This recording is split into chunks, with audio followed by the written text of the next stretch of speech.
గిరిజన సాంప్రదాయ పద్ధతుల్లో వాళ్ళ దుస్తులను ధరించి ఈ ఆకారంలో వాళ్ళ దేవుడు ఇక్కడ ఉన్నటువంటి వాళ్ళ దేవుడు ఇక్కడ ఉన్నది వెలిసింది అనే ఒక నమ్మకంతో ప్రతి ఏటా ఇక్కడ మనకు వసనాపుర గ్రామంలో గిరిజనులు పెద్ద ఎత్తున సంతశ్రీ శివరామ మహారాజ్ జయంతి కానీ రామరాజు మహారాజ్ జయంతి కానీ భవాని మాత జయంతి కానీ ఇక్కడ చాలా ఎత్తున నిర్వహించడం జరుగుతుంది.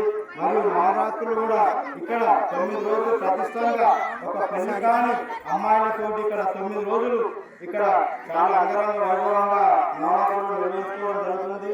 మాకు టేక్మాల్ నుంచి వచ్చి ఇక్కడ వీడియో తీయమని చెప్పడం కూడా మాకు చాలా సంతోషమైనటువంటి విషయం. ఎందుకంటే ఇక్కడ ఈ తాండూరు రావడం మాకు చాలా సంతోషం.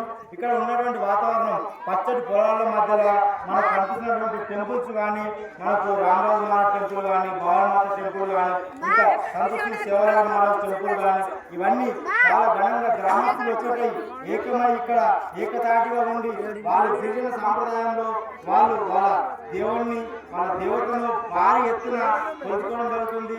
ఈ గిరిజన సాంప్రదాయ పద్ధతి అనేది చాలా మేరకు అన్ని రాష్ట్ర వ్యాప్తంగా తెలంగాణ రాష్ట్ర వ్యాప్తంగా మరియు ఆంధ్రప్రదేశ్ రాష్ట్ర వ్యాప్తంగా గిరిజన మహిళలు యువకులు అక్కడ ఉన్నటువంటి పెద్ద మనుషులు కానివ్వండి పెద్ద ఎత్తున ఈ గిరిజన శివరామ మహారాజ్ జయంతి అనేది జరుపుకోవడం చాలా సంతోషకరమైన విషయం. ఇక్కడికి మనం పిలిచినందుకు ఈ తాళవాసులందరికీ ధన్యవాదాలు చెప్తున్నాం. రామ్ రామ్. జై శ్రీరామ్.